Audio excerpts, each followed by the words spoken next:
business or starting a business quite scary for people or worrying or I mean, frightening? do I have to pick one thing?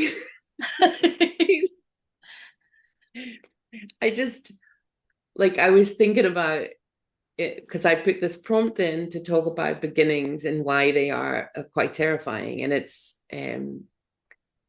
uh, it's been something I've been thinking about because and not just in business but in general, I think there's something it's very vulnerable to start doing something that you haven't quite figured out yet, and there's no way that you figured out your business before you started it. That's not even how it works. even years in Yes. sometimes. Like this is something that really you learn as you go, it evolves as you go.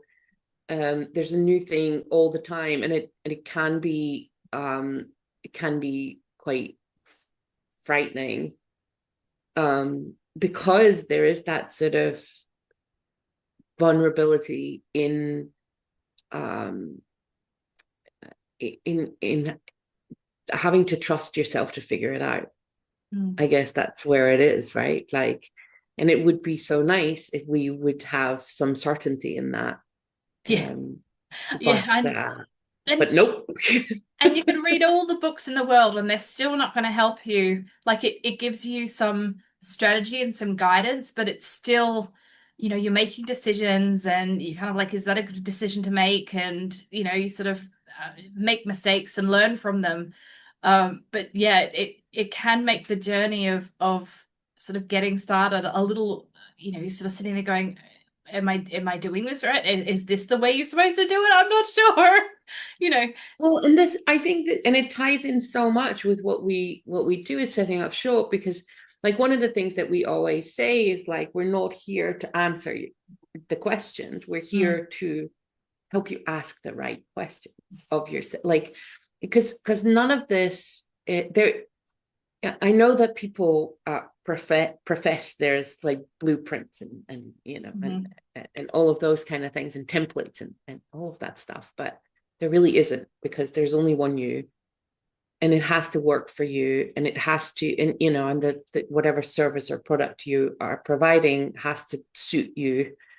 The way that you market it has to suit you. The way that you organize yourself, the way that that you put your systems in, it has to suit you, because otherwise it just, as Tony says so often, then it just becomes a job that, you don't really, you wouldn't wish upon anyone. Yeah. And that's the thing, when we're in jobs, we have to sort of, when you're in a job, you have to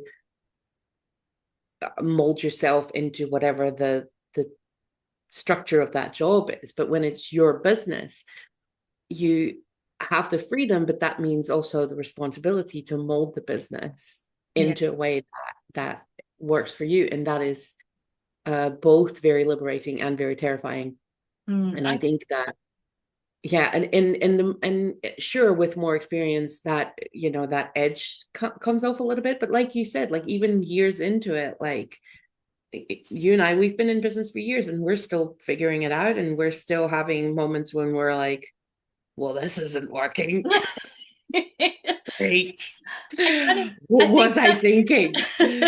I think back like when you started like kindergarten or when you were like 5 and 6 year old and starting school and you sort of there was that moment of yay, I'm starting school, and then it's like no, I'm starting school, I don't know what I'm doing, and you sort of walk in the door and look around and go, I don't know what I'm doing here. And you've got guidance. So there's a teacher there to help you to work out what you do. Some pick it up better than others, but generally there's a plan of making you feel comfortable and and safe in the space that you're in order to learn and grow. But we don't Mhm. have that teacher when you start off in business. I mean, you might pick up a coach or a mentor, if that's where you start out. But often we sort of, in the first couple of months, we're like, well, we'll just sort of see how it goes. And I kind of think back to those feelings of when, you start school for the first time and it's like, um, okay, I'm here. Right. I know I've got to do something. I'm not I quite mean, sure it's a what it little is, but. right? But it's like you do kind of get back into that deer in headlight Mhm. feeling, right? When you're like, oh shit. And it all comes down to you. There's no one else who's going to make that decision for you. And that is intense.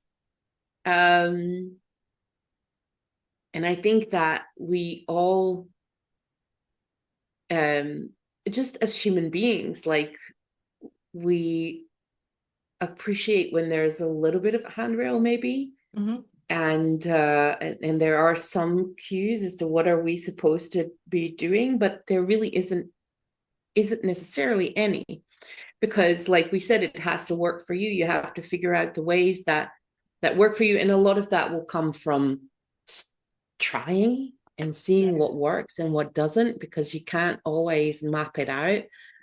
But and then even like, what is your goal, right? Like, what are you working towards? Well, that depends. What are you working, what do you want? Yeah. And Right, like, no, there's not even that where you can say like, well, if I, this is the objective milestone that everybody's aiming for. It doesn't exist. yeah. So it's so open and it's so free that that can be that can just be so overwhelming. um and I think starting something new is always kind of scary, Mm. but when you start a business, you're not just starting one new thing.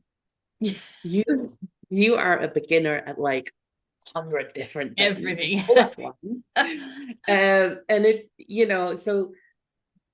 so if you feel completely overwhelmed when you're in those early stages, and sometimes you just kind of lose your luster a little bit, Mm. like that, I think is the most normal thing to happen, because it is so open and it can be so overwhelming. um and I and so the guidance that we're trying to put in place for people with setting up shop is just like, okay, so what are the questions you need to be asking? Mhm. And so we can't give you the answers, but at least we can give you the questions that are worth exploring. And I think that is how it becomes a little bit more manageable. It's not a map per se, but um Yeah. it's at least, I don't know, what is it, like it's a medieval map. Like, We've it's talked like about an approximation of the landscape. we've talked about this before, about sort of how many hats you end up wearing, and often it's like, oh, I have to learn how to do something, and sometimes it can be quite liberating, like particularly with finances and stuff. And you sort of got to work out how to track your finances and pay your taxes and all of that sort of stuff. And yes, there are people to help you, but it's good to know how to do it. And I think that those steps of oh, I've got this now. It's like going back to that school analogy is, suddenly you get the hang of it. And then you kind of go, I'm all right. You sort of walk in the next day and go, I got this. And that's I think the feeling of you sort of start with this fear of, oh my God, what am I doing? And sort of you sort of add things onto it and you'll go, right, I understand that now. I've got this. Right, what's next? And you kind of feel like it gets easier and easier as you go along, but you sort of got a lot thrown at you at the start because you have to learn a lot of stuff. You have to learn how to communicate with people, how to market, how to deliver, how to, do your finances. And I think also that authenticity that we talk about a lot, you're trying to find who you are as your authentic self. And often we kind of get diverted by business gurus who say, do it this way. This is the way you got to do it. So as you say, someone's got this blueprint of how you run your business. But actually, it's about how you could have follow someone's sort of guidance on how to set things up, but actually it's your authentic self that comes through. And sometimes that's also a part of the process of not being afraid to be yourself.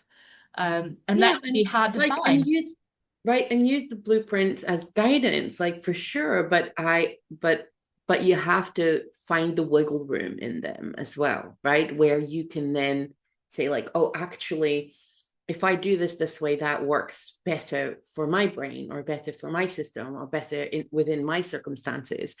Because at the end of the day, it has to work within the specific circumstances of your life and your business.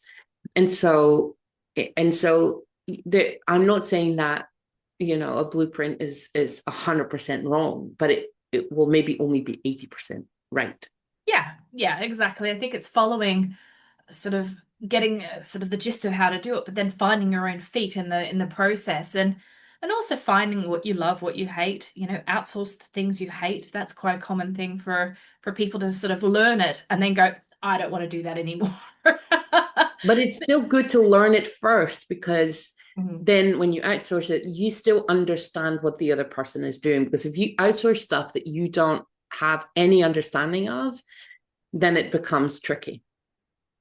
True. Hire someone who's better at it, but understand the basics of what you're asking them to do, so that it doesn't become this sort of alien thing in your business that you wouldn't know how to, or what that part of your business is about.